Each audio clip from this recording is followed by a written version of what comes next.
las personas con discapacidad que se encuentran en situación de calle, particularmente las mujeres con discapacidad mental, son un grupo que hoy día es víctima del incumplimiento de obligaciones en materia de derechos humanos por parte del Estado de Chile. Nosotros como fundación, como un organismo relevante en la sociedad civil en la materia, no tenemos una mirada autocomplaciente respecto a este problema. Nosotros tenemos la convicción de que la situación de calle es hoy día una expresión del incumplimiento de las obligaciones del Estado respecto de ciertos grupos a los que les debe protección por obligaciones que contrajo con la comunidad internacional y que nacen también del pacto político y que queda expresado en la Constitución que hoy día está actualmente vigente. Esa es nuestra hipótesis central. Desde ahí partimos nuestra reflexión, desde ahí hacemos incidencia, desde ahí generamos estos conversatorios y desde ahí llevamos a cabo nuestras prácticas que van desde el asistencialismo, a partir de ferias de servicio donde se entregas de alimentos, de vestuario, etcétera, hasta espacios de gestión institucional como la construcción que estamos emprendiendo del primer mausoleo memorial para personas en situación de calle en el interior del cementerio general, que nos va a permitir hacernos cargo de 372 cuerpos de personas que murieron siendo consideradas en situación de calle y que van a quedar en el olvido una vez que pasen a los incinerarios comunes. Hemos sostenido con claridad de que la memoria, a partir del retorno a la democracia, se convirtió en un elemento central de la convivencia política en este país. El descubrimiento del patio 29, el patio donde eran enterrados los locos, los mendigos, los que nadie iba a ir a buscar, fue una afrenta histórica a la convivencia política en este país. Y no fue casual que fueran enterrados los detenidos desaparecidos, los ejecutados políticos en el patio 29, porque era el lugar donde nadie iba a ir a buscar. Nosotros nos queremos hacer cargo de esa ausencia de memoria, construyendo este primer memorial, que además es un mausoleo. Entonces, todas estas prácticas, hacernos cargo de la trayectoria de los cuerpos, muchos de ellos que quedan sin identificar en el servicio médico legal. Nos hemos reunido hace poco con el director del servicio médico legal para abordar la situación de más de 50 personas que no fueron identificadas por el Estado y que se encuentran en condición de NN. El tema de la memoria como un elemento central de convivencia política. También nos hacemos cargo de la urgencia. Hemos generado estrategias que nos permitieron colaborar y abordar durante la pandemia con ollas comunes, llevando elementos de asistencia y de higiene en los momentos más difíciles de la pandemia, pero también hacemos incidencia política y generamos todo el espacio de reflexión a partir de esta premisa. La situación de calle es una violación de derechos humanos. Ya no es el viejo del saco. Nosotros queremos como fundación, entonces, a partir de esta opinión crítica de que la situación de calle en general, esta cosa de que las personas pernoctan en lugares públicos o privados, es decir, una persona que fue residente de una casa acogida de la fundación durante 10 años, sigue siendo considerada respecto a las políticas públicas situación de calle. Una persona que está hoy día sin vínculos familiares, pero hospitalizada en un establecimiento de salud mental de larga estadía, es considerada situación de calle. Una persona que cumple condena en alguno de los sistemas cerrados del sistema penitenciario chileno, es considerada situación de calle porque al momento de entrar a cumplir la condena señaló que no tenía un domicilio fijo.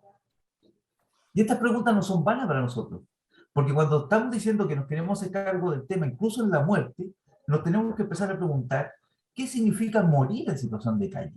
¿Muere en situación de calle un chileno o una persona que está en Chile por el solo hecho de que falleció en una bebida?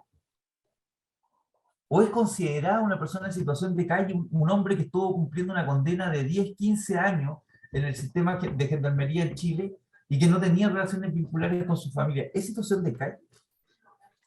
Entonces, ¿dónde entra a operar la obligación de protección del Estado? ¿Qué queremos proponer nosotros? Nosotros queremos proponer una definición negativa. La que tenemos hoy día dice que son personas en situación de calle quienes pernoctan en ciertos lugares. Nosotros proponemos esta definición para partir del diálogo. No pueden ser consideradas situación de calle en Chile los niños, las niñas y los adolescentes, los adultos mayores de 60 años y las personas con discapacidad psíquica en particular. Porque respecto de estos grupos hay obligaciones de protección que emanan de los compromisos internacionales en materia de derechos humanos y de otras normas del derecho de familia y que generan relaciones obligacionales vinculantes. La definición que tenemos para estos grupos es de grupos especialmente vulnerables. Y no es una definición antojadiza, es una definición que ustedes pueden encontrar en la ley 21.013 que incorporó al Código Penal dos nuevas descripciones típicas que están en el artículo 403 bis y que se refiere al maltrato corporal relevante de ciertos grupos especialmente vulnerables en los que están niños, niñas, adolescentes, adultos mayores y personas con discapacidad. Entonces, ¿quiénes son personas en situación de calle en Chile a partir de la propuesta que hemos levantado como Fundación Gente de la Calle? Son personas en situación de calle, o pueden ser consideradas en situación de calle, los mayores de 18 años, menores de 60 años, que no padezcan de una discapacidad psíquica irrelevante en particular. Frente a estos grupos, lo que nosotros encontramos son complejidades. No es lo mismo ser una persona mayor de 18 años que viene de la diversidad sexual, de la periferia pobre de la región metropolitana o de otras áreas metropolitanas de nuestro país, que tiene una historia de desescolarización. No es lo mismo ser mujer en situación de calle ingresada del sistema penitenciario. No es lo mismo ser mujer en situación de calle trans. Son complejidades. Lo que no compartimos son ciertas hipótesis que señalan de que de alguna forma sería legítimo estar en situación de calle y de que habría personas que podrían libremente optar a estar en situación de calle. Si hemos aprendido algo en Chile, es que los derechos humanos son de la esencia de la naturaleza humana y que son irrenunciables. Ningún ser humano puede renunciar a aquel catálogo que hemos construido como sociedad a partir de la Declaración Universal de los Derechos Humanos. El derecho a la vivienda es un derecho esencial. No se puede renunciar al derecho a la vivienda para tomar la decisión de vivir en el centro de una plaza pública. No se puede renunciar al derecho a la salud porque la atención en salud primaria o en la salud secundaria sea deficitaria. Pero también, y somos muy responsables de esto, y nos hacemos cargo, la situación de calle genera situaciones de conflicto en las comunidades y debilita la convivencia democrática cuando los espacios públicos se convierten en espacios privados. No es legítimo, desde un punto de vista de los derechos humanos, satisfacer un derecho propio perturbando derechos de terceros. Y por tanto, cuando yo privatizo un espacio público como una vereda, cuando yo privatizo un espacio público como una plaza de juegos infantiles para construir un espacio de vivienda que puede ser muy necesario, muy legítimo, de alguna forma tampoco queda resuelto el problema en términos de derechos humanos. Nosotros tuvimos dos grandes avances y con esto voy a cerrar. Respecto a la situación de calle en el contexto de pandemia. Defensores penales públicos presentaron sendos recursos de protección respecto de personas en situación de calle cuyos derechos estaban siendo vulnerados por carabineros y miembros del ejército en el contexto del estado de sitio que afectó a nuestro país y el toque de queda en particular. Y los tribunales entendieron de que no podía incumplir la norma de prohibición de salir a la calle durante el toque de queda de aquellos que siempre habían estado en la calle. Por tanto, no había incumplimiento de la norma. No podía incumplir la norma del toque de queda quien estaba viviendo, pernoctando en un espacio público como una plaza, como una vereda. Pero creemos que esos derechos no pueden ser renunciados. ¿Cuál es la preocupación fundamental que tenemos en este conversatorio respecto a la infancia? Nos preocupa que el Estado de Chile esté generando esfuerzos como el conteo que realizó en el año 2018 el Ministerio de Desarrollo Social respecto de cuántos niños, niñas y adolescentes se encuentran en las calles de nuestro país sin un adulto responsable. Eso es no mirar el problema. Se ha enfrentado a la situación de calle como un problema de invisibilidad. Y nosotros nos preguntamos persistentemente, ¿cómo pueden ser invisibles aquellos que están en todas las calles de nuestro país? ¿Cómo pueden ser invisibles aquellos que están en todas las autopistas de nuestro país? ¿Cómo puede ser invisible una problemática que afecta a todos los hospitales públicos de nuestro país? Es invisible cuando el Ministerio de Desarrollo Social se pone a contar niños, niñas y adolescentes como si fuera natural que estuvieran en situación de abandono. Y esa es la importancia de este diálogo y esa es la importancia de contar con ustedes como comunicadora para poder transferir estas preocupaciones que tenemos legítimamente como fundación. Al terminar, tengo que expresar nuestra preocupación fundamental sobre un tema de país futuro. Estamos discutiendo hoy día una nueva constitución para Chile. Una constitución que tiene como sentido común primario el que queremos un Estado que se haga responsable de los grandes temas y de los grandes desafíos.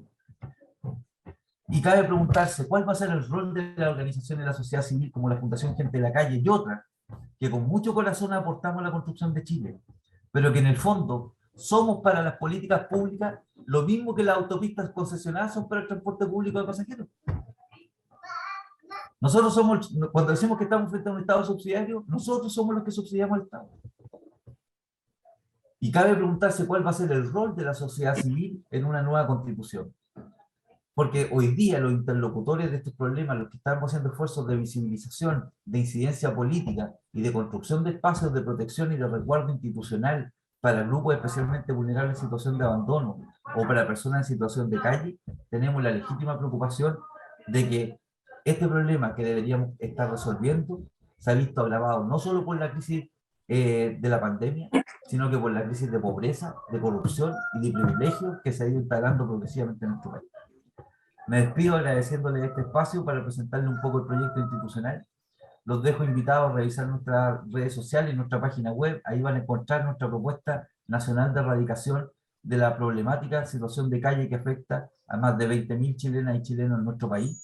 Y por cierto, estamos completamente a disposición de todos aquellos que estén interesados para seguir conversando con nosotros como equipo. Así que muchas gracias y espero que sea un conversatorio lo más fructífero posible.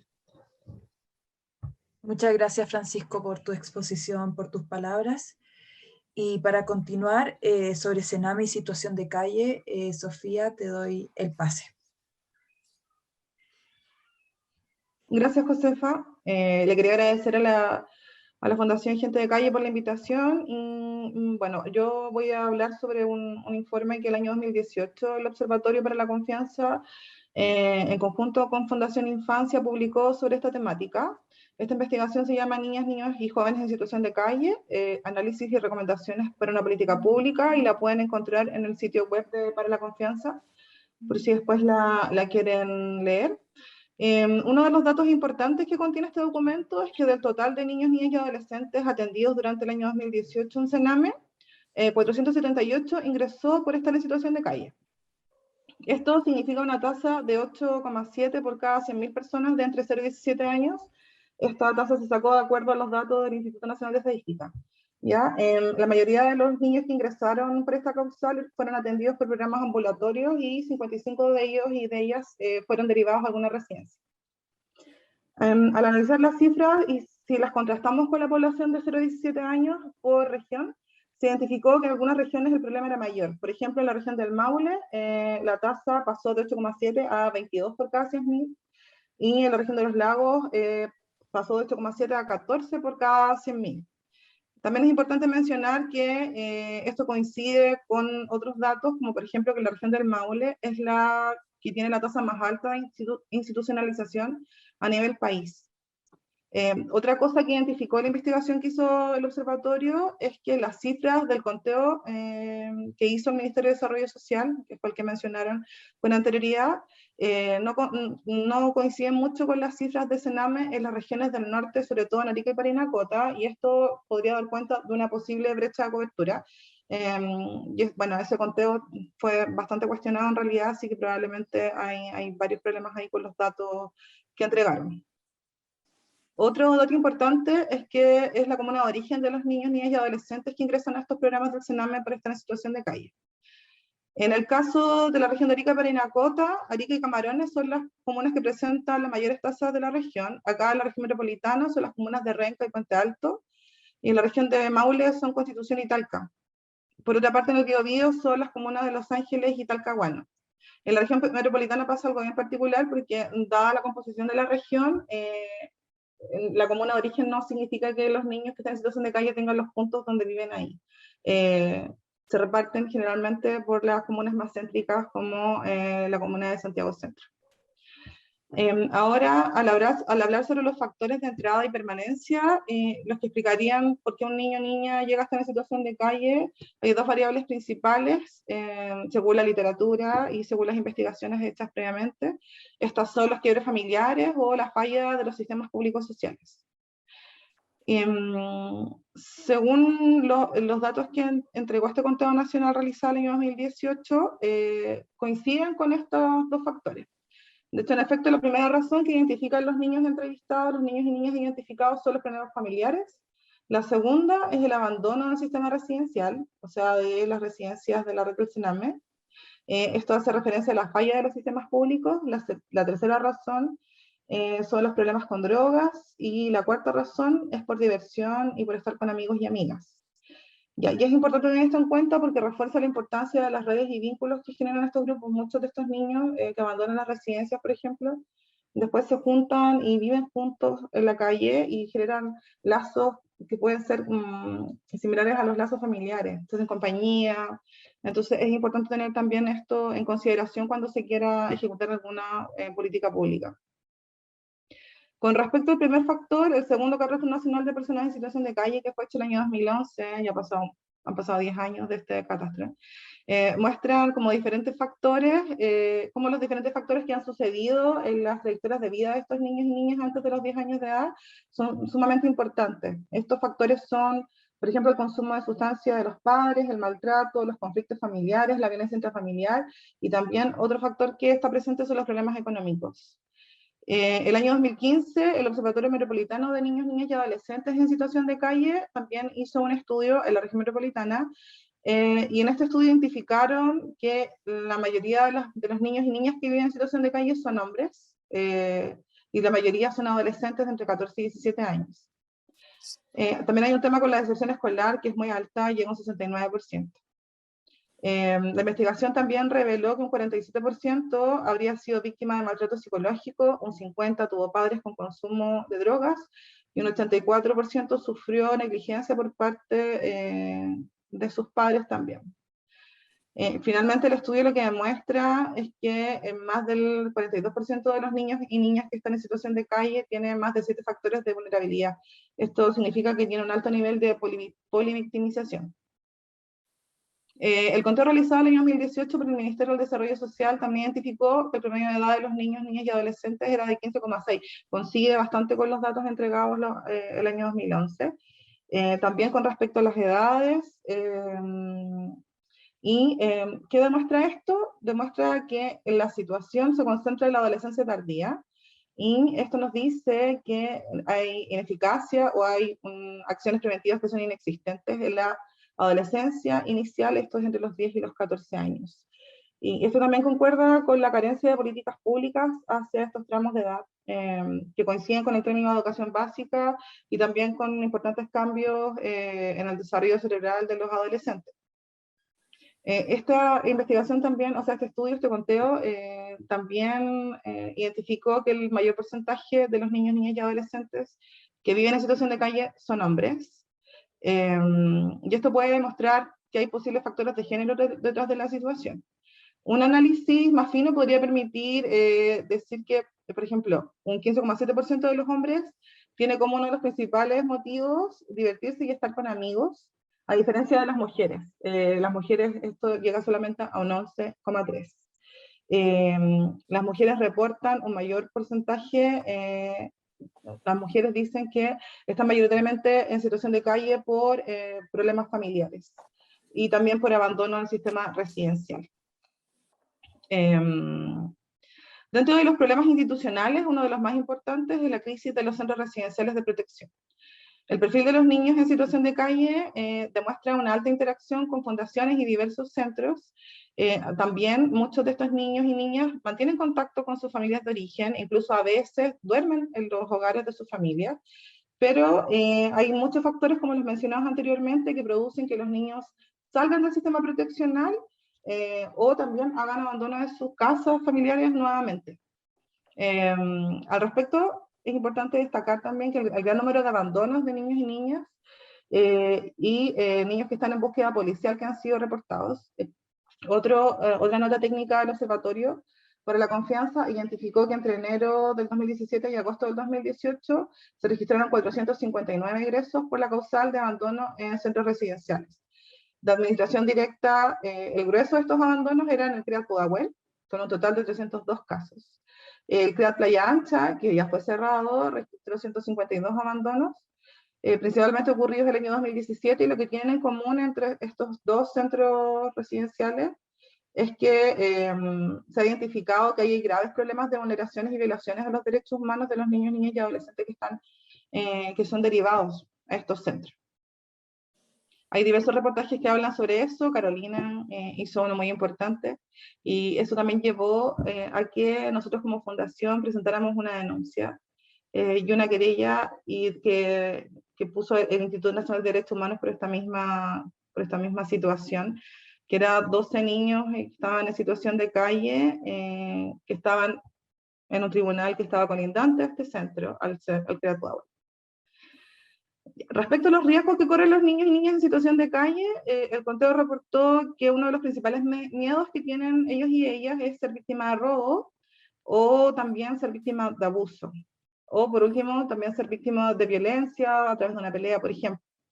Hay otro tema muy importante que hay que tener en consideración, que es el abuso sexual y también las redes de explotación sexual, porque es una de las variables más complejas de identificar, porque las niñas se esconden más, se refugian en caletas o casas abandonadas, algunas son protegidas por parejas que son mayores, por ejemplo, y otro factor también importante es que la explotación sexual comercial, en el caso de los hombres, suele ser invisibilizada, también puede ser por expectativas sociales, o por el tema de la masculinidad y un poco de vergüenza, o porque no se reconocen como víctimas muchas veces.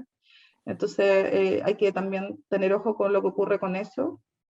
No hay muchos datos al respecto, de hecho, ahora recién se va a iniciar esta comisión investigadora en la Cámara de Diputados y Diputadas, que tiene como objetivo tratar el tema de la explotación sexual en residencias de la red del Sename, y esto, por supuesto, que también involucra a las niñas, niños y adolescentes que están en situación de calle, que han abandonado los centros residenciales y que también podrían ser víctimas de redes de explotación sexual.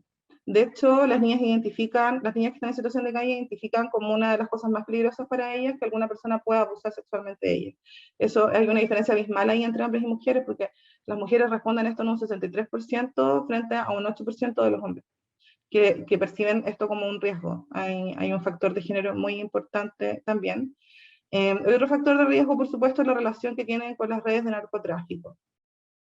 La violencia policial también es un factor súper importante. El Comité de los Derechos del Niño dice que los estados no deben acosar a los niños que están en situación de calle, ni retirarlos de manera arbitraria de espacios públicos. También dice que si es necesario, el estado tiene que impartir formación especializada para las policías, de manera que estos sepan cuáles son los derechos de los niños, niñas y adolescentes y puedan respetar. Y claramente eso no ocurre así acá en nuestro país. Los niños, niñas y adolescentes que están en situación de calle son víctimas de violencia policial. De hecho, en esta investigación que hizo el Observatorio para la Confianza con la Fundación Infancia, se hizo un focus group con niños, niñas y adolescentes que estaban en situación de calle, y uno de estos niños entrevistados dijo, voy a leer textual la cita, dice: nos caen mal, nos quitan todas nuestras cosas. Yo creo que la gente en situación de calle está más vulnerable a que los pacos los traten mal y pasen por encima de ellos.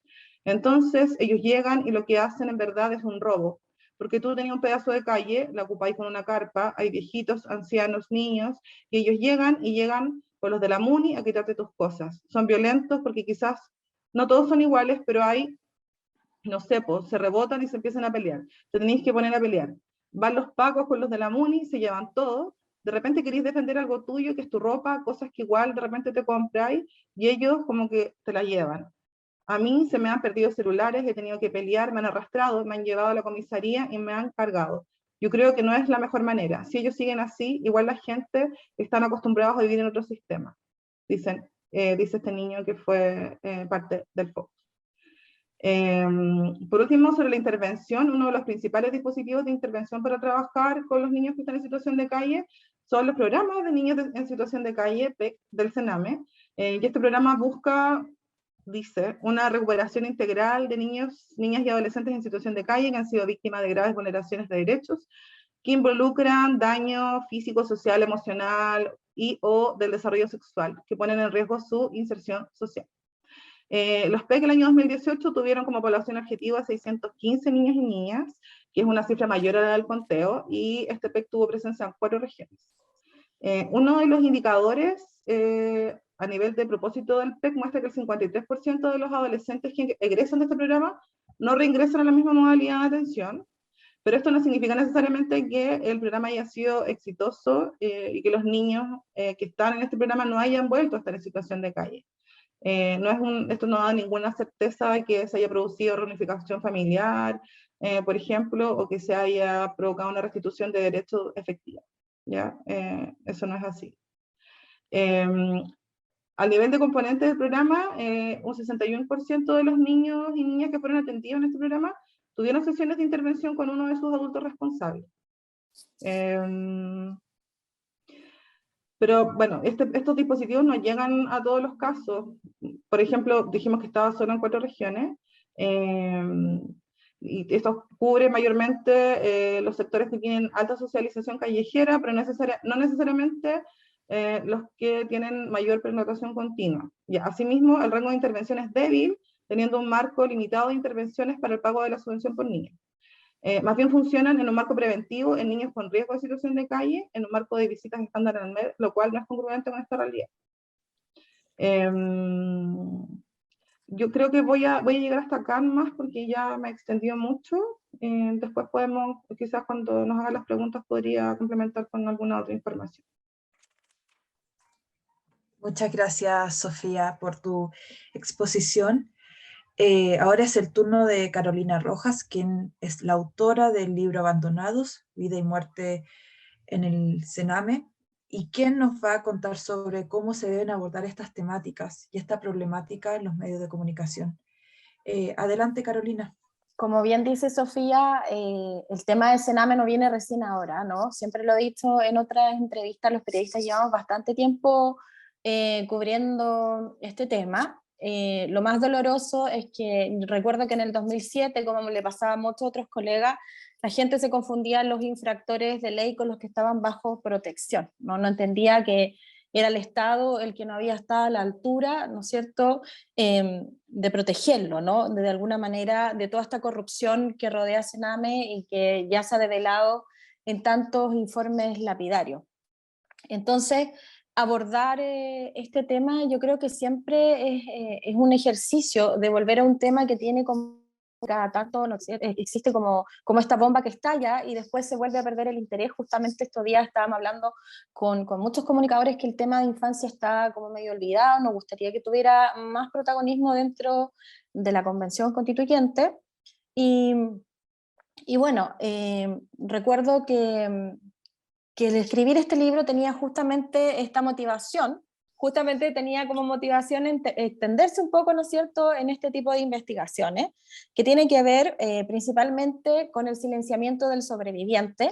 A mí me parecía que quienes estaban, ¿no es cierto?, siempre dando opiniones, era gente muy académica, pero que necesitábamos un discurso de reparación que atravesara esta temática, y un segundo tema también era la perspectiva de género, que eso también está súper invisibilizado en la situación de calle de los niños de CENAME que hacen abandono de programa, como le gusta decir a CENAME, digamos, pero en realidad son fugas por las condiciones de encierro extremo. Entonces, dicho eso, yo creo que lo que hay que abordar hoy son las violaciones a los derechos humanos. Como bien dije hace un rato, son tantos los informes lapidarios que en el fondo yo siempre invito o conmino como a mis colegas a hacer como un seguimiento de este tema, ¿no? También he dicho que ellos no votan, ¿no es cierto? Son niños que no representan un grupo de presión, y por eso nos podemos dar cuenta de que en el fondo, hoy, por ejemplo, en el momento que no sé si me cayó o no, para repetirlo, hay un interés como esporádico respecto, ¿no es cierto?, de lo que va pasando, y justamente, por ejemplo, nos podemos ver estos días que hoy está el tema del ISET. Justamente hace una semana hubo declaraciones de los principales testigos y eso no apareció en ninguna parte. Yo creo que una forma de poder, en el fondo, reportear, tiene que ver justamente con un respeto por las víctimas, pero además con empezar a hacer un seguimiento de los temas, ¿no? Que no exista esta violencia como simbólica, perdón, ahí sí, que vemos en muchas ocasiones que uno va, ¿no es cierto?, o uno puede ver a los periodistas de los canales de televisión que van, ¿no es cierto?, reportean y luego vuelven, digamos, y los niños quedan en su realidad. Entonces, lo que no se ha investigado, yo creo, son los delitos, principalmente, en general uno puede ver que pese a estos informes lapidarios, la verdad es que uno puede ver que las fiscalías han ejercido una labor bastante negligente respecto de esto. Y lo segundo, yo creo que es empezar de alguna manera a exigir, ¿no es cierto?, reparación de estos casos.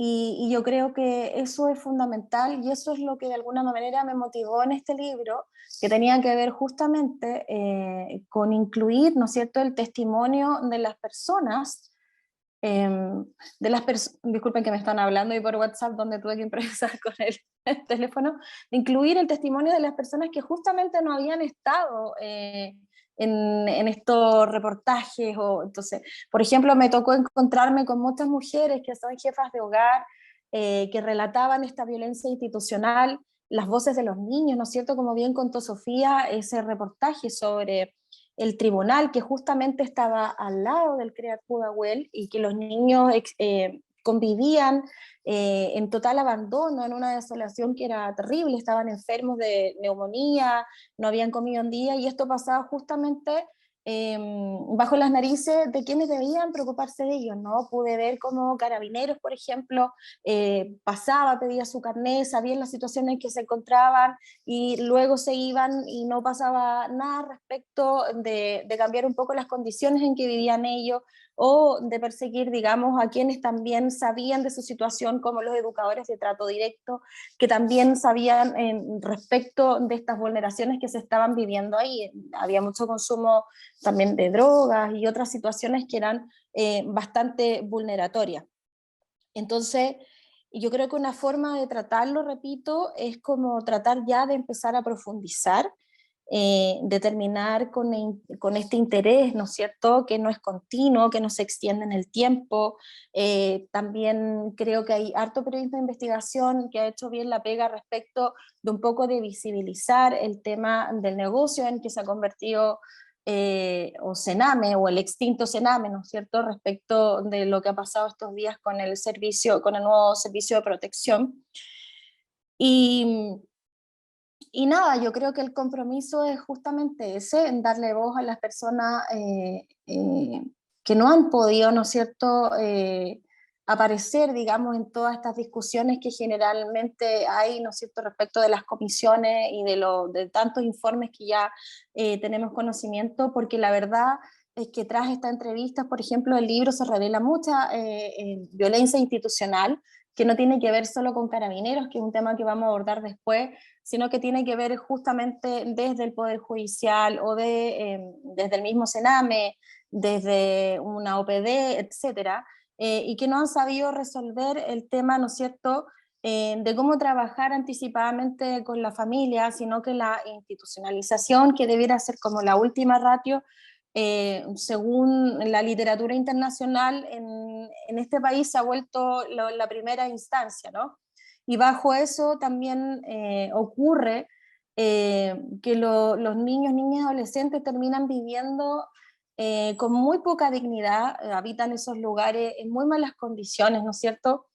Y finalmente ocurren las fugas, y que tiene como consecuencia, ¿no es cierto?, adolescentes y niños viviendo en situación de calle, enfrentándose a muchas otras cosas que vamos a abordar después, que es como la criminalización, la profundización de eso también, y la violencia policial, digamos, ¿no? Ellos venían denunciando hace mucho tiempo, antes del estallido, lo que venía pasando con Carabineros.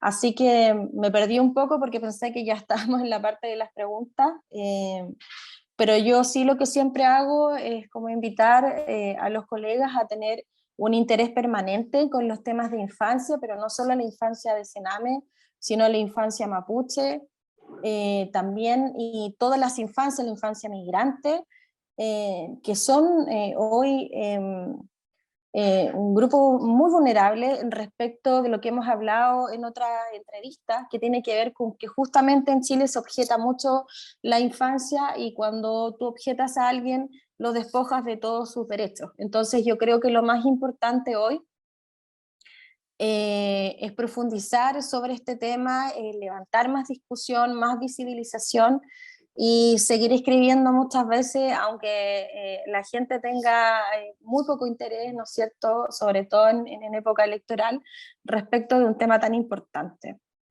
Bueno, eso yo creo, como resumiendo un poco mi presentación accidentada entre el teléfono y el computador.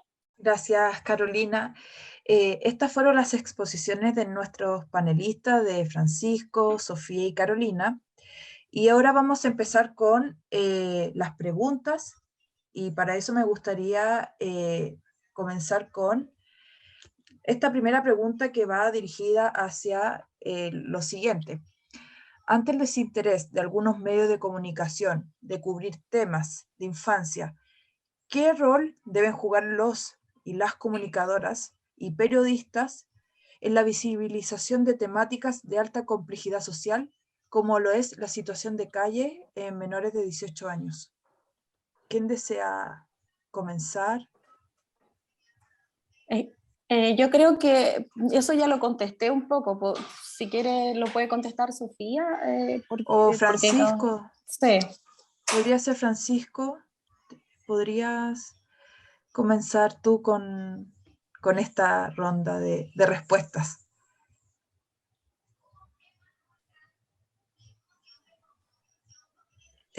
No te escuchamos, Francisco. Ahí sí. La pregunta es como el cuento de la carta robada de Edgar Allan Poe, ¿eh? Mientras más sobre la mesa está, parece que más oculta. La pregunta es si los medios abordan la problemática. Y yo quisiera señalar que la realidad, por ejemplo, de Cristóbal Cabrera, no solo fue abordada por los medios de comunicación, sino que absolutamente explotada por los medios de comunicación. Y para quienes Cristóbal Cabrera no les diga nada, quizás la historia del Cisarro sí les diga ya mucho. La pregunta es cuál es el tratamiento que se está dando. Y el tratamiento que se le está dando es a la consecuencia y no a las causas, porque las causas lo que radica, y en eso creo que tenemos cierto consenso, es un abandono expreso de las obligaciones de protección por parte del Estado y en las instituciones en las que el Estado se manifiesta. Los medios de comunicación han abordado innumerables veces la problemática de la situación de calle con sus diferentes aspectos y dimensiones, la infancia, la situación de la mujer, pero un tratamiento que siempre es muy parcial, es muy oportunista, y no es un tratamiento íntegro. Quiero recordar hoy día, Joan Fronville, recordar que la situación de esta mujer migrante en Chile, que tiene un trágico desenlace, se inicia a partir de una muy mala comprensión del problema del cuidado de su hijo. ¿Sí? Entonces, no es un tema invisible. Es un tema que está visible, que es abordado. El problema es que cuando se le aborda más bien como un tema de asistencialismo, un tema el buen papel que juegan las organizaciones de la sociedad civil, o de otra forma cuando se criminaliza, como en el caso de Cristóbal Cabrera, un niño que estaba en una clara situación de desprotección y abandono y que fue permanentemente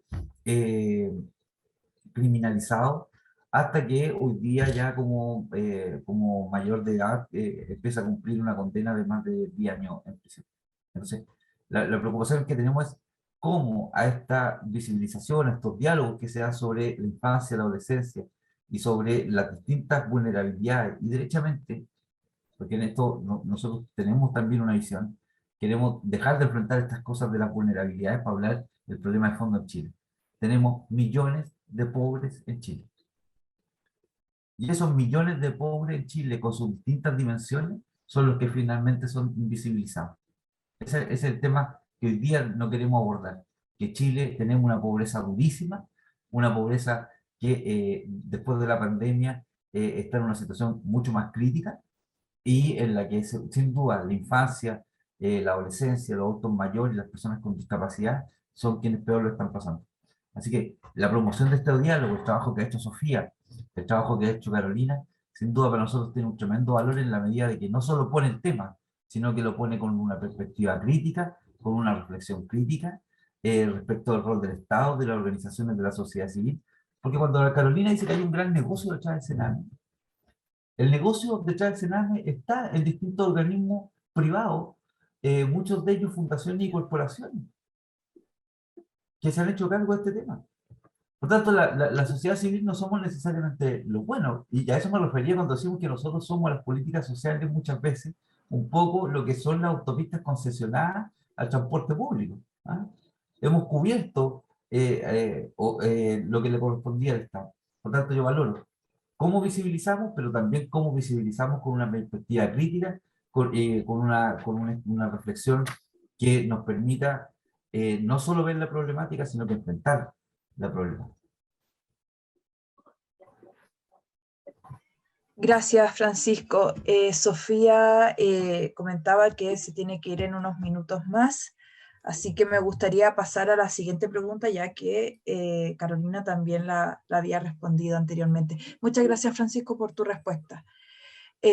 Sobre la siguiente pregunta es que luego de la revuelta social de octubre del 2019, muchas voces críticas señalaban que niños, niñas y adolescentes estaban siendo tratados de la misma manera como se trata a grupos terroristas u organizaciones criminales transnacionales.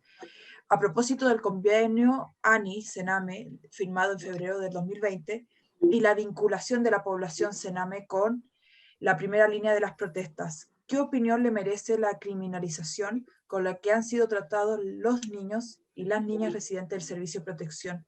Sofía, antes de que te vayas. Gracias, Josefa. Sí, voy a contestar yo y voy a aprovechar de contarles que tenemos también un informe publicado que se llama Falta de respeto a los derechos de niños, niñas y adolescentes durante el estallido social, que justamente toca esta temática.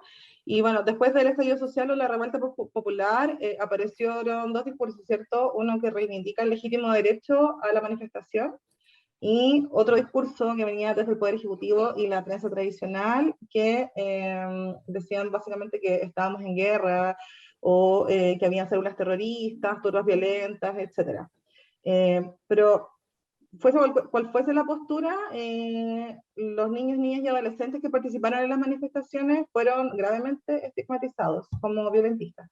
Sobre todo las niñas que estaban bajo protección del Estado, porque fue blancos de noticias que los acusaban de ser presuntos integrantes de organizaciones ilícitas, también el tema de la asociación entre niños, niñas y adolescentes que eran parte del Sename o adultos que habían ingresado al Sename con la primera línea, y yo sé que Caro puede hablar muy bien de eso porque junto a Josefa investigaron eso ahí in situ. Bueno, esta estigmatización llegó a tal nivel que ocurrió lo que dice la pregunta, este acuerdo entre el Sename y la Agencia Nacional de Inteligencia, que supuestamente era para facilitar el flujo de la información que pudiera ser relevante en ese contexto de estallido en el que estábamos. Ya, pero a pesar de que el Ministerio del Interior quiso defender la supuesta legitimidad de este acuerdo, fue súper criticado por la Defensoría de la Niñez, también por agrupaciones de trabajadores de Sename como Sintrasub y por otras personas que trabajan en derechos humanos, por nosotros también, por supuesto. Y ¿por qué? Porque a nuestro juicio creemos que se generó una narrativa estigmatizadora, ¿ya? Y que se instaló en ciertos sectores sociales, políticos y también de la prensa en contra de los niños, niñas y adolescentes que estaban involucrados en las manifestaciones, que tienen el derecho como cualquiera de nosotros a poder participar, a reunirse y a manifestarse. ¿Ya? Esto se conoce como derecho penal del enemigo interno, y esa es como la base de nuestra investigación que está publicada. ¿Y qué es lo que es esto? En pocas palabras, supone como una división imaginaria de la población en dos categorizaciones. Una son los criminales y el otro es el resto de la sociedad, es decir, los ciudadanos. Y tenemos que recordar que los niños, niñas y adolescentes que son parte del sistema de protección son un grupo particularmente desprotegido y que tiene un historial de vulneraciones por parte del Estado que en estos contextos se agravan. Y que fueron fuertemente estigmatizados por ciertos sectores de la prensa. O sea, hay varias publicaciones en la prensa tradicional. El informe también tiene un análisis de prensa, justamente, donde podemos llegar a esta conclusión, donde se les indica a los niños, niñas y adolescentes, sobre todo a los niños que tienen algún tipo de relación con el Servicio Nacional de Menores, como supuestos integrantes de estos grupos ilícitos. Y antes de irme, no quiero dejar de mencionar que también fueron víctimas de violaciones a los derechos humanos. Según los datos de la Defensoría de la Niñez, el 51% de los niños, niñas y adolescentes que fueron víctimas de alguna vulneración por parte de agentes del Estado eran niños, niñas y adolescentes que estaban en programas del CENAME. Y eso no nos puede dejar, no podemos dejarlo de lado, es algo importante de destacar. Y tenemos también que recordar que solo el 1% de estos casos ha sido finalmente como judicializado, formalizado, y eso también habla de una falta de justicia para estos casos en general y especialmente para los casos que tienen como víctimas a niños, niñas y adolescentes. Carolina, ¿quieres mencionar algo con respecto a la pregunta? Sí. Sí, no, en ese momento fue súper difícil porque se da en un contexto en que justamente el gobierno expresa una preocupación respecto de este enemigo poderoso. Recordemos como sus palabras, llega como a ponerse la piel de gallina a puertas de celebrar, ¿no es cierto?, un aniversario. ¿Y qué pasa? Que el resultado, ¿no es cierto?, finalmente son violaciones graves, masivas, sistemáticas a los derechos humanos. Y colgándome un poco de lo que decía Sofía, hay que recordar que salieron en ese momento 4.000 niños, niñas y adolescentes a la calle a exigir sus derechos, y de ellos 186 terminaron con medidas cautelares de prisión preventiva, digamos, ¿no? La misma Josefa ha hecho muchos temas respecto al caso de Benjamín, incluso, si no me equivoco, hay algunos que todavía no se resuelven del todo, digamos, ¿no? Y como también CENAME en ese momento era como el infierno, ¿no? Si a ti te apresaban, ¿no es cierto?, como adolescente, a ti ibas para allá.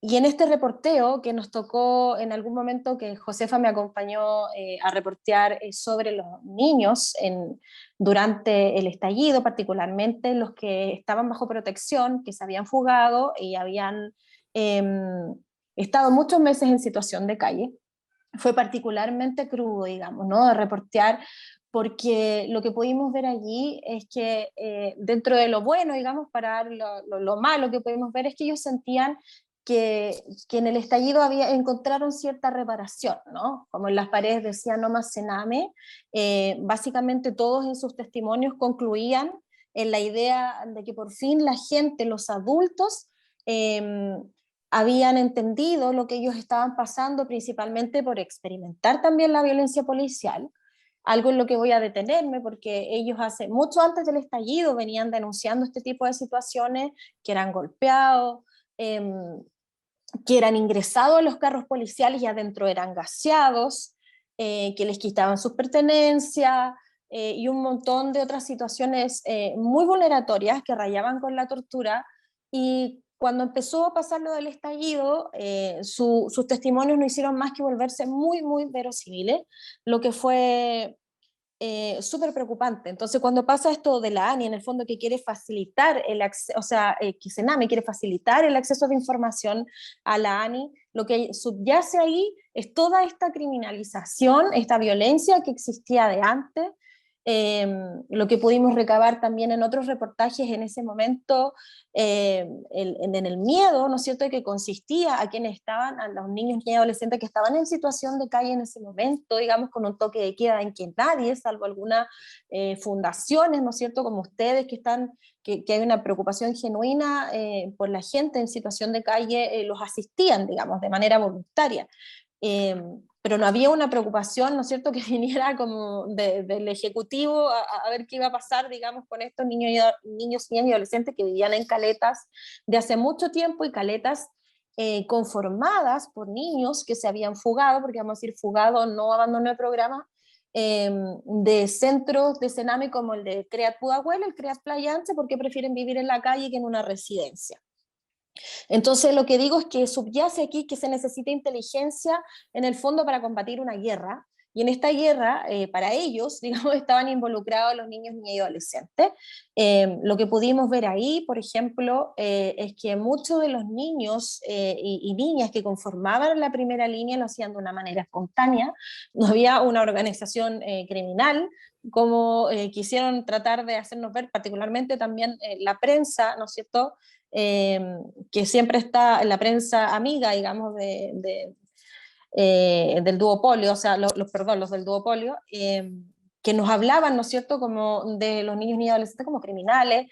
Lo que pudimos ver ahí es que si bien había niños, había sido de manera espontánea, porque para los niños que viven en situación de calle, ellos siempre están en todas las protestas, no hay una organización, digamos, ¿no? Ellos se sienten parte de ello, ¿no?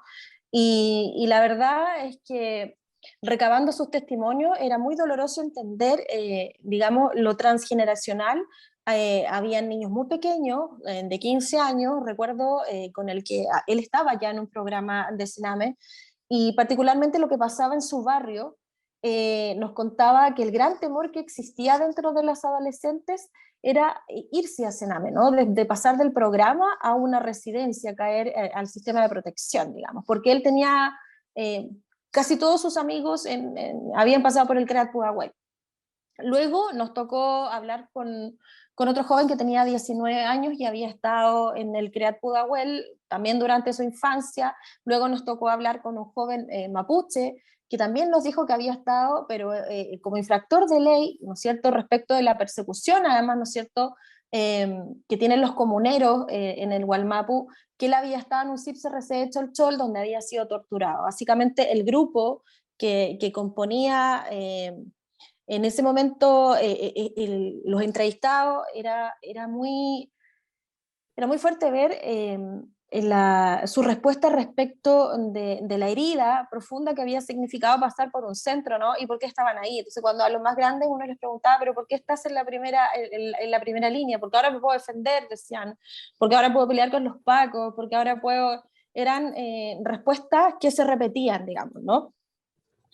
Entonces uno puede ver esa desolación que, insisto, que es transgeneracional, que habla de la violencia institucional que se ha ejercido de manera sistemática con las familias más desprotegidas socialmente de nuestro país, particularmente, ¿no es cierto?, de niños y niñas vulnerables, pobres, porque como lo digo siempre, nosotros entendemos que las vulneraciones existen en todos los estratos sociales. Quienes están institucionalizados son los niños y niñas más desprotegidos socialmente de nuestro país. El Estado falló en protegerlo, en investigar los delitos, hay silenciamiento, es algo sistemático y, insisto, ellos no votan, no representan un grupo de presión para nadie.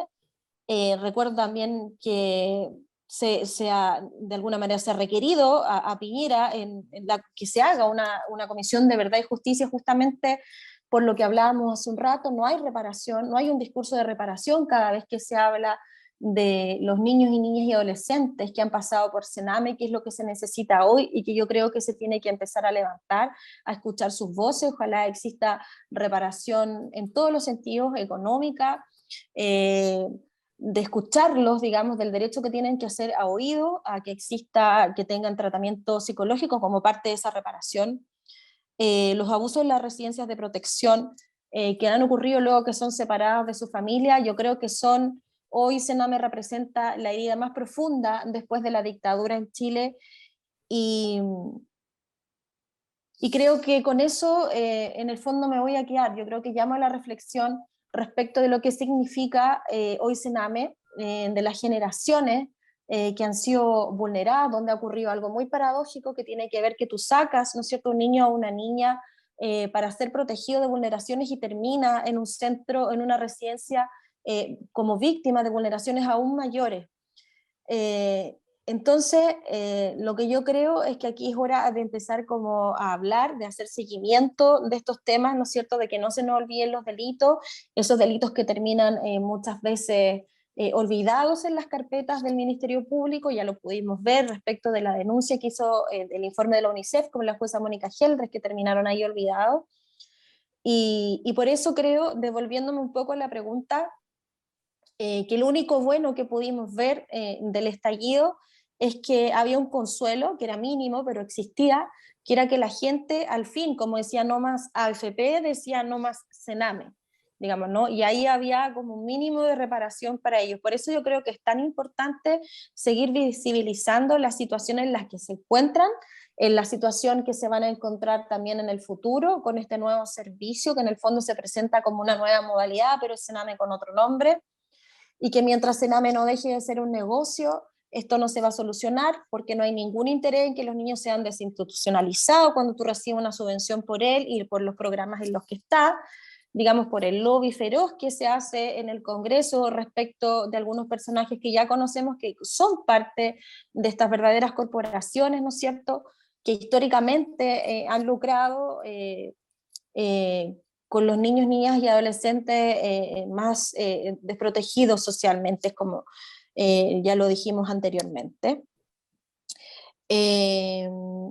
Lo que pudimos ver en esa entrevista fue una ruptura total de los vínculos con sus familiares, un apagón emocional, sus vidas cambiadas por completo, y por eso ellos decían que estaban allí. Había una suerte como de revancha, y eso era lo más preocupante y doloroso respecto de lo que podíamos como escuchar de sus testimonios. Y luego, ¿no es cierto?, cuando uno ve que son encerrados y que se hicieron algunos casos que fueron conocidos por la labor de periodistas muy persistentes, como el caso de Josefa Barraza, que siguieron siendo vulnerados durante el estallido, ¿no? Niños fueron enviados a Sename, ¿no es cierto?, con prisión preventiva. Y lo último que puedo reflexionar respecto de esto es que un sistema, Sename ha sido un sistema que vulnera cuando intenta proteger, y así sigue siéndolo de una manera sistemática, ahora con otro nombre, y nuestra preocupación y nuestra reflexión tiene que ver justamente en lo que se viene ahora, en lo que está silenciado y en el discurso de reparación que se necesita, ¿no es cierto? La única forma de encontrar en reparación es hablando de esto y no olvidando lo que ha pasado. Recordemos que Sename viene desde 1979.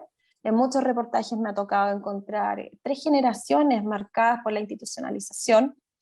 Y bueno, me extendí un poco con la pregunta, pero es tanto lo que uno tiene que hablar que justamente sí. Devolviéndonos a la criminalización, yo creo que se hace evidente con ese convenio, pero la criminalización venía existiendo de mucho antes del estallido, que tiene que ver justamente con lo que habló Sofía, y lo que vuelvo a recalcar, ellos eran violentados, vulnerados, abusados en muchos sentidos, y además de que no respetaban la composición familiar, después cuando Carabineros se los lleva, ¿no es cierto?, que ellos llaman a entregarse, en el fondo cuando vuelven al CREAT,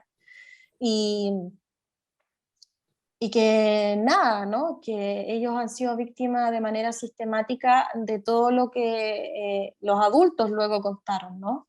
Y eso quedó, bueno, quedó en el libro, en uno de los últimos capítulos, así que también los invito a leer. Eso. Gracias, Carolina. Francisco, ¿te gustaría mencionar algo sobre la criminalización a estos niños, niñas y adolescentes del Servicio de Protección de Menores? Quisiera señalar que a propósito del estallido social, efectivamente, los grupos más desprotegidos no solo quedaron en una situación de desprotección, sino que fueron claramente víctimas de la violencia política. Está documentado, y el Instituto Nacional de Derechos Humanos ha hecho parte de la presentación de algunas querellas donde personas en situación de calle resultaron víctimas de violencia policíaca. Y esa, como muchas, como miles de causas, hoy día están absolutamente paralizadas en su etapa investigativa. Y por lo demás, eh, ha, ha- ha revelado una tremenda crisis del Instituto Nacional de Derechos Humanos, en que teníamos depositadas tremendas confianzas. Esperábamos que efectivamente el INDH pudiera ser un organismo con autonomía, con fortaleza institucional, con robustez, que pudiera poner este y otros temas. Eh, Casos gravísimos como el de una mujer internada en el Instituto Psiquiátrico José Jorge Barak, que fue abusada sexualmente por un funcionario, casos como los que hemos experimentado en el Sename, etcétera, en residencias para adultos mayores, requeríamos un Instituto Nacional de Derechos Humanos fuerte, robusto, autónomo, que pudiera poner estos temas. Y lo que nos encontramos hoy día es un INDH absolutamente fragmentado, un instituto que está paralizado y que se ha hecho, se ha vuelto incapaz de darle continuidad a este desafío de enfrentar la violencia política que se produjo a partir del año 2019, a partir de octubre, eh, pero que también quedó absolutamente paralizado respecto de otras situaciones puntuales en las que esperábamos una clara intervención.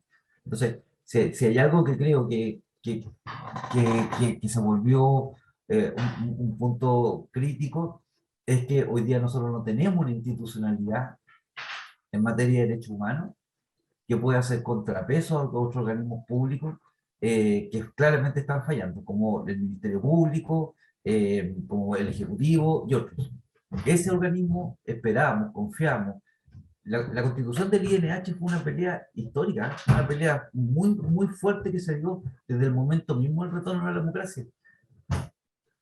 Que por cierto, hace un par de días hemos conmemorado un nuevo 5 de octubre a partir del triunfo del no en 1988, que ha quedado absolutamente silenciado e invisibilizado. Pero a partir de ese hito, uno de los grandes temas fue contar con un organismo en materia de derechos humanos que se hiciera cargo de estas cuestiones. Y cuando se constituyó el INDH, no pasó ni siquiera una década para que tengamos hoy día este organismo completamente desarticulado, desarmado y deslegitimado. No solo por el lado de las instituciones, sino que por el lado de las víctimas. Así que yo creo que sin duda ahí tenemos una debilidad. Necesitamos contar con un organismo que sea con peso, que sea con autonomía y que cuente con cierta robustez institucional para enfrentar este desafío que ha puesto Carolina, que ha puesto Sofía y muchos otros.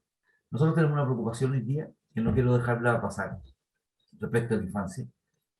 Sabemos que se está produciendo una segunda ola migratoria de quienes migraron a Chile en el año 2000, en la década del 2010 al 2020, particularmente de ciudadanos haitianos que vinieron a Chile y que se están yendo hacia México para tratar de cruzar la frontera. Hemos recibido denuncias de que niños fueron sacados ilegalmente del país porque muchas de estas familias salieron indocumentadas y que están cruzando América Latina y Centroamérica hacia la frontera norteamericana indocumentados. Y que una opinión crítica podría ser que bueno que estos niños vayan con su familia a la tierra de la grande oportunidad. El problema, Carolina, el problema, José, es que esos niños son niños chilenos. Son niños chilenos que fueron sustraídos ilegalmente de este país por sus familiares y que salieron ilegalmente por la frontera y que dejaron en este caso a sus padres sin ningún mecanismo de protección en Chile respecto a ellos. Esos son los nuevos desafíos de la pobreza en Chile. Esos son los nuevos desafíos que tenemos con la infancia en Chile. Niños que nacieron en este país, que tienen la nacionalidad chilena, fueron sacados por la frontera, que estamos tratando de proteger para que no ingresen, pero que estamos siendo vistas absolutamente ciegas respecto a los que salen. Y hoy día niños chilenos están saliendo ilegalmente por la frontera, cruzando en situaciones de absoluto desamparo, sin ningún tipo de protección, y parte de sus familias quedaron acá en Chile sin ningún tipo de resguardo institucional y sin ningún tipo de colaboración y visibilización. Nosotros esperamos levantar este tema en los próximos días. Niños chilenos están siendo sustraídos por sus familias y se les está sacando de Chile ilegalmente por la frontera para ir a buscar un sueño de bienestar que este país fue incapaz de dar. Ese es el desafío en el que estamos.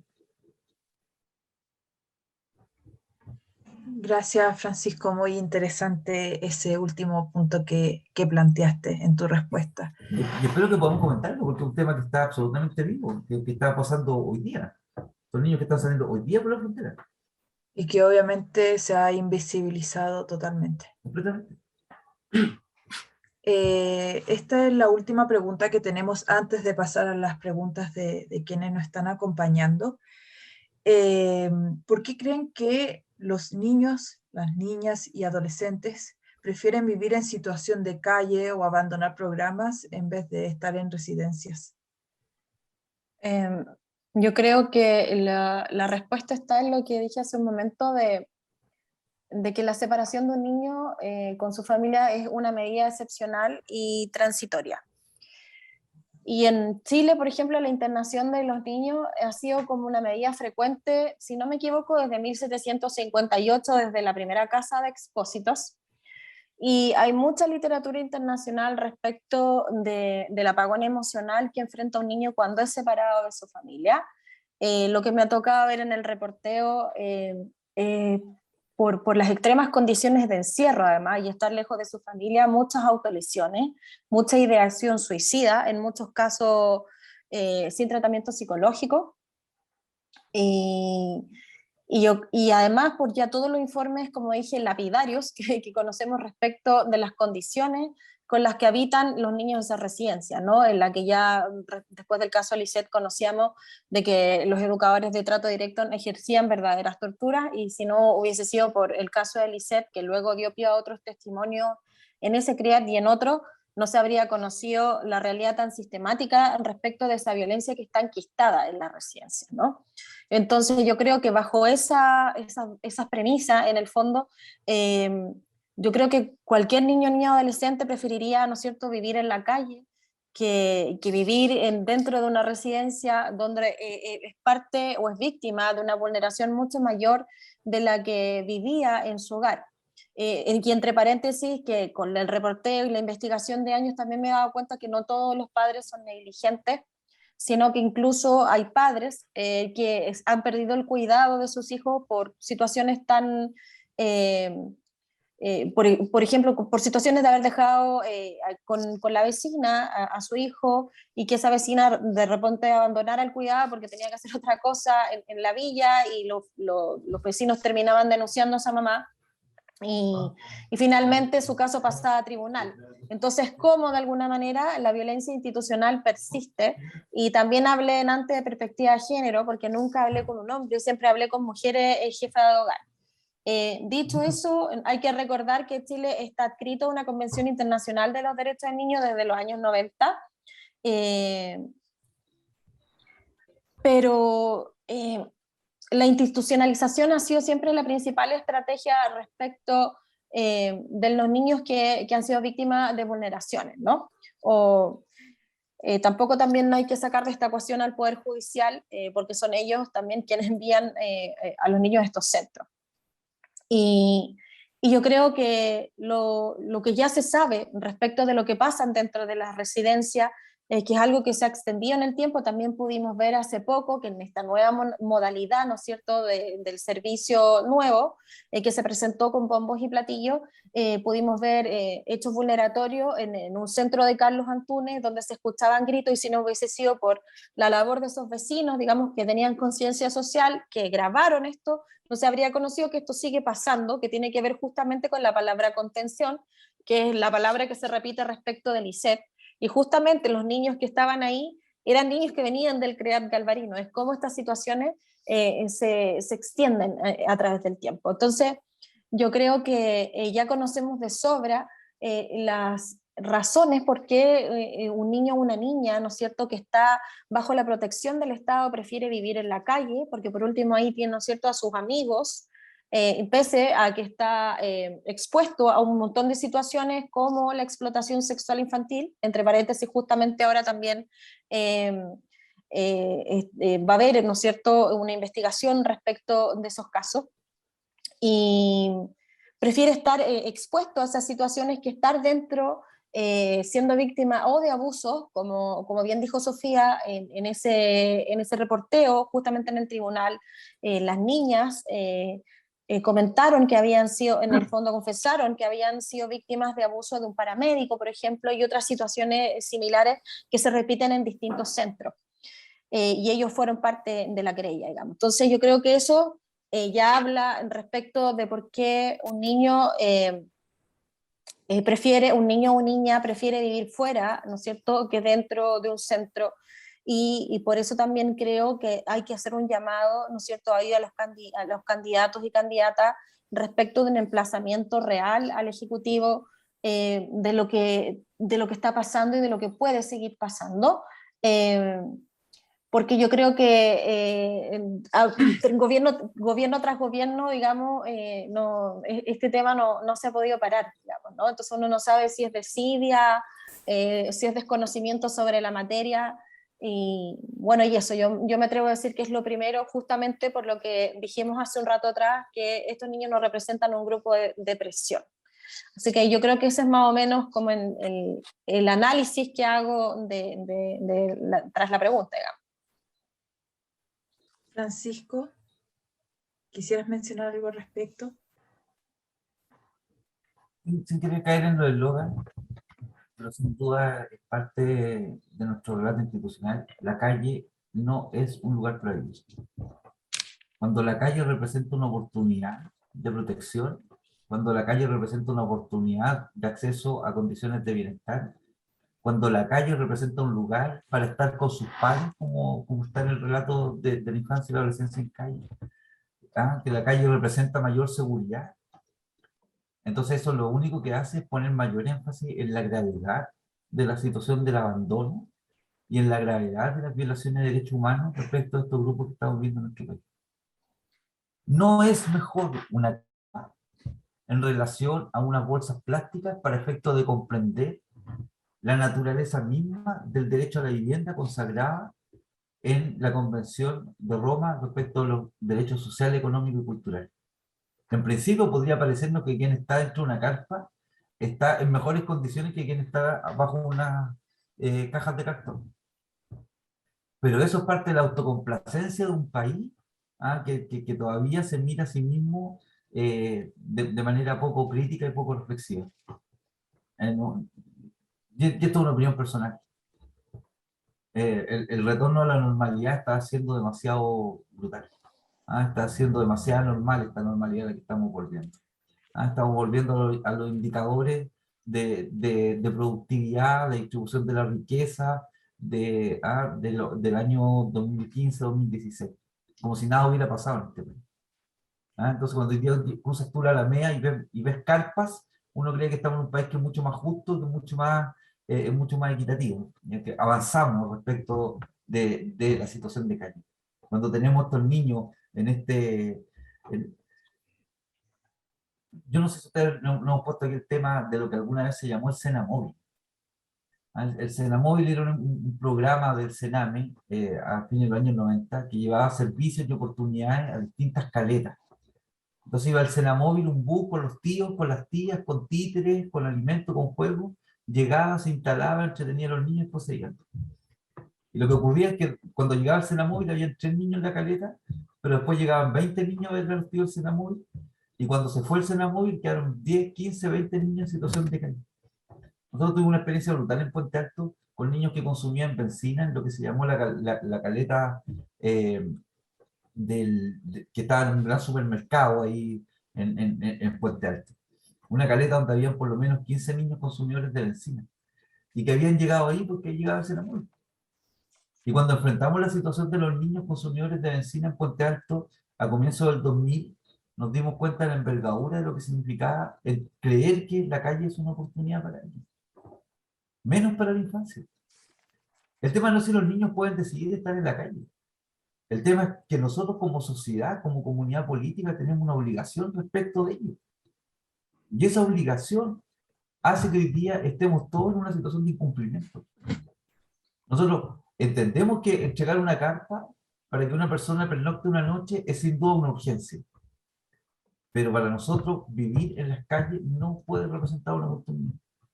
ni para nuestros niños, ni para nuestros adultos mayores, ni para nuestros pacientes psiquiátricos, ni para nuestras mujeres. Hoy día tenemos un proyecto que es el proyecto Menstruar en Calle, donde nuestras compañeras y compañeros están haciendo distribución de toallas higiénicas, porque en Chile el problema de la pobreza menstrual no se ha levantado con fuerza. Ese es el Chile del siglo XXI. El Chile donde el 1% se sigue llevando en la mayor cantidad de la torta en términos de la riqueza que producimos socialmente. Y ese es el tema que nosotros queremos levantar. No es mejor para nuestra infancia estar en las calles. Sin duda tenemos que atacar el cename, pero se requieren resguardos institucionales, se requiere protección institucional respecto a la adolescencia. No puede ser entregando servicios para personas en situación de calle como vamos a resolver los problemas de nuestra infancia.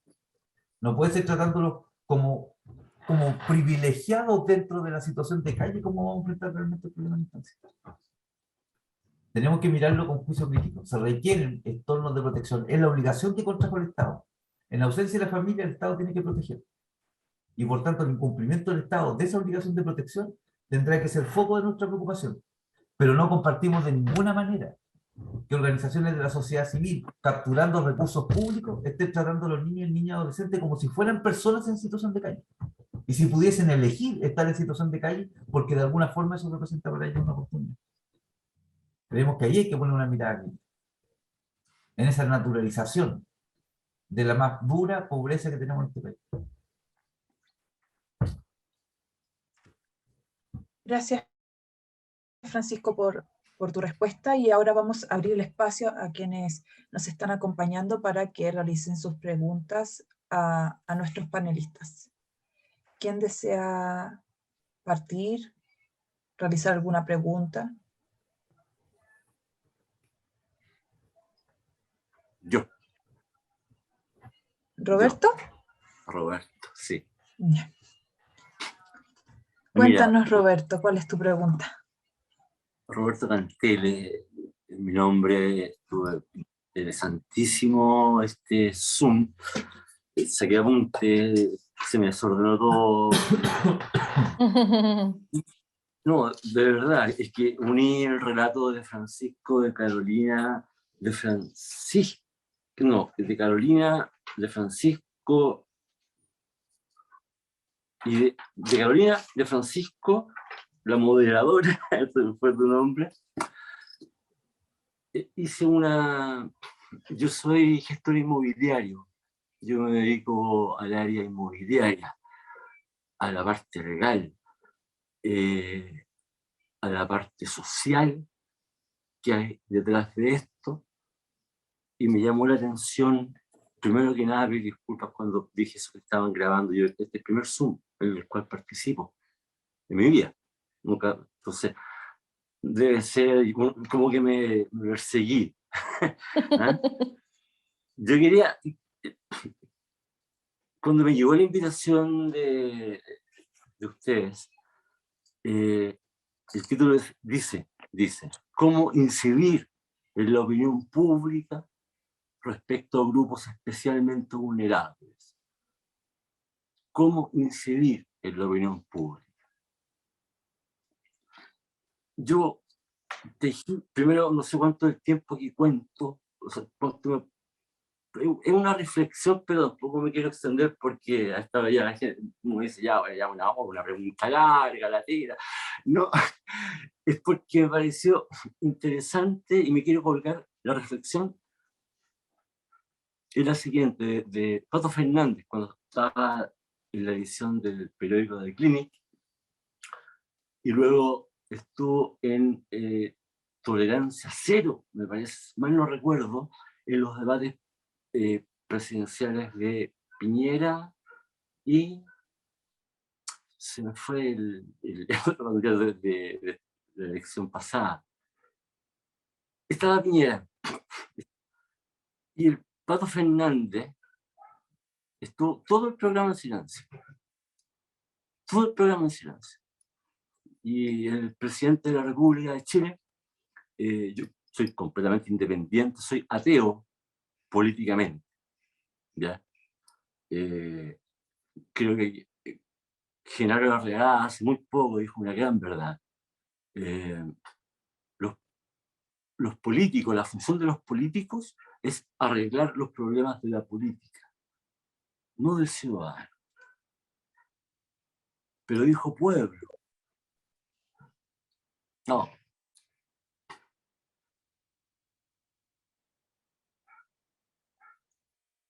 Se me fue el tiempo.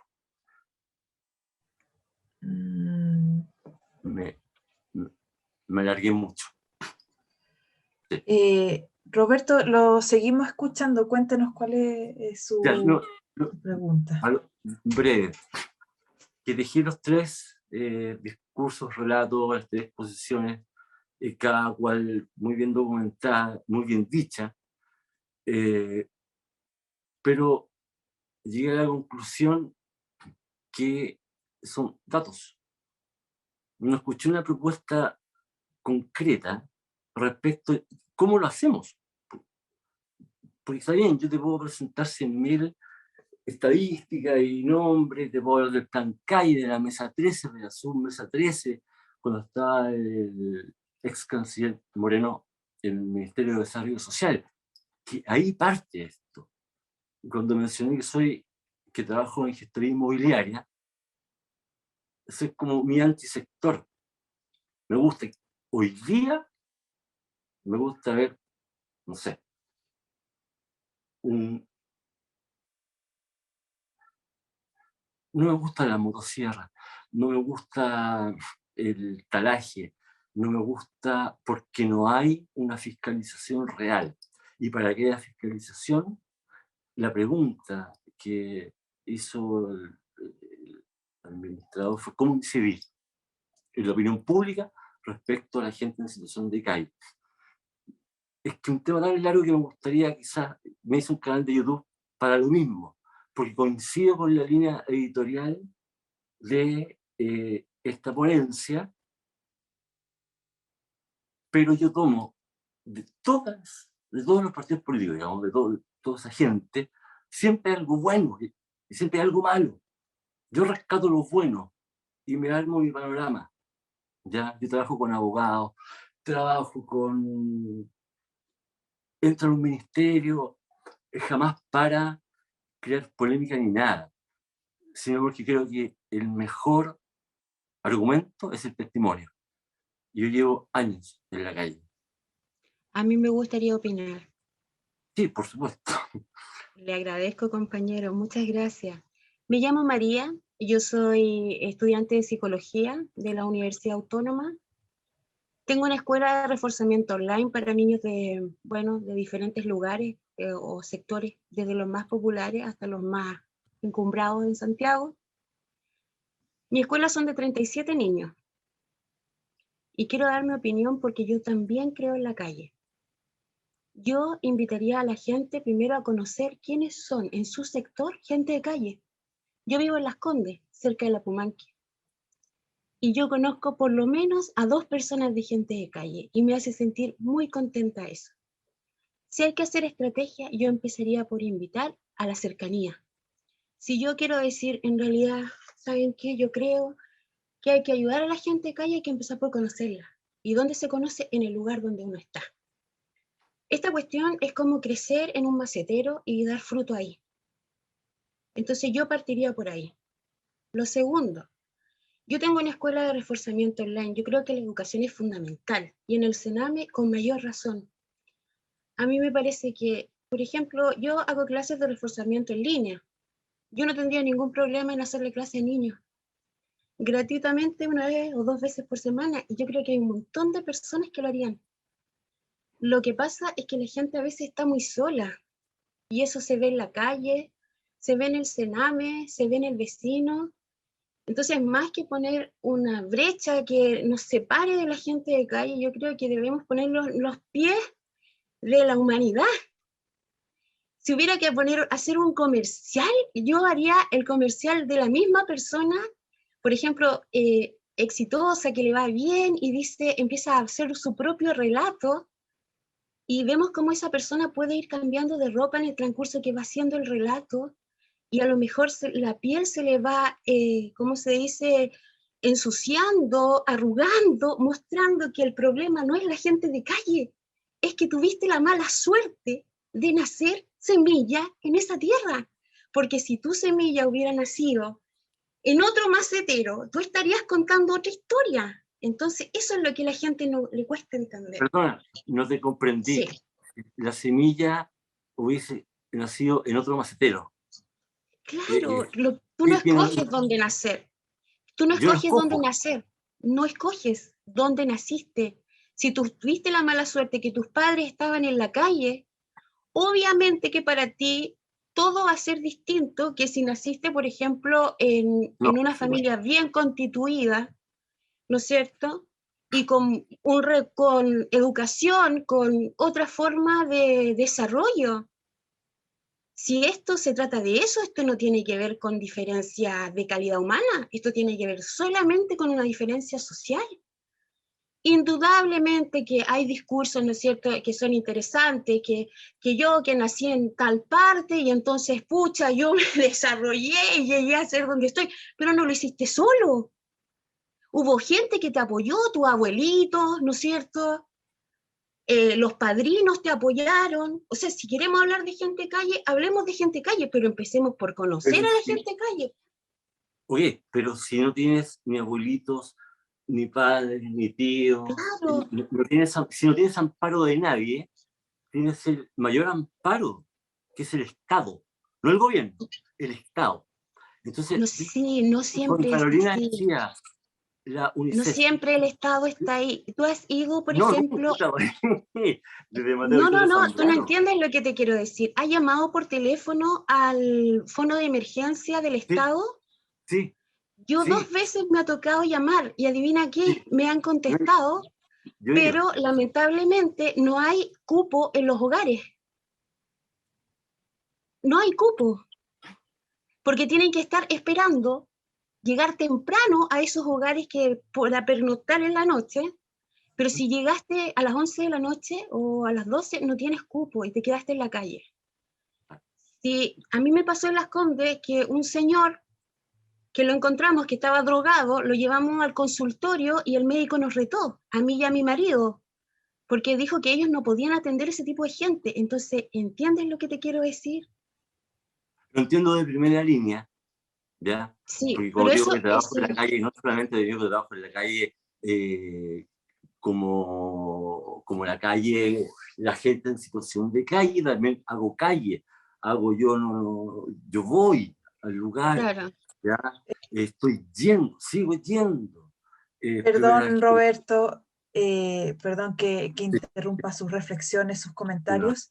Uh-huh. Uno se Creo inspira. que no hay, sí, creo que el panel de conversación, este conversatorio Sí. es muy inspirador, creo que ha generado Bueno. muchas reflexiones, sobre todo en cuanto a la situación de calle y el Sename. Debido a que ya nos pasamos mucho en el tiempo, yo creo que vamos a empezar a cerrar este conversatorio agradeciendo la asistencia, la participación y obviamente a nuestros panelistas, a Francisco, a Carolina y a Sofía, que obviamente tuvo que irse antes, por lo que nos contaron sus experiencias, y también a María y a Roberto, quienes también nos plantearon sus conclusiones, también sus reflexiones en cuanto al tema. Quiero agradecer también a gente de la calle por esta invitación y el conversatorio, y además por el honor de moderar esta instancia.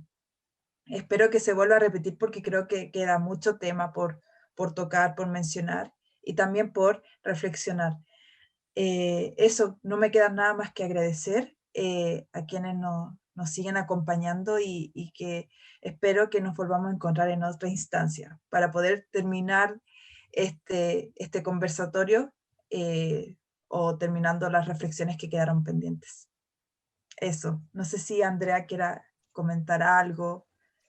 Muchas gracias, sumarme a tus palabras, Josefa. Agradecida por el espacio, tanto con el panel como con la audiencia que participó, y bueno, por supuesto contigo como moderadora. Esperemos seguir coincidiendo en este tipo de iniciativas. Muchas gracias. Gracias. Gracias. Muchas gracias, que estén muy bien, Muchas que tengan una gracias. buena semana. Gracias por acompañarnos.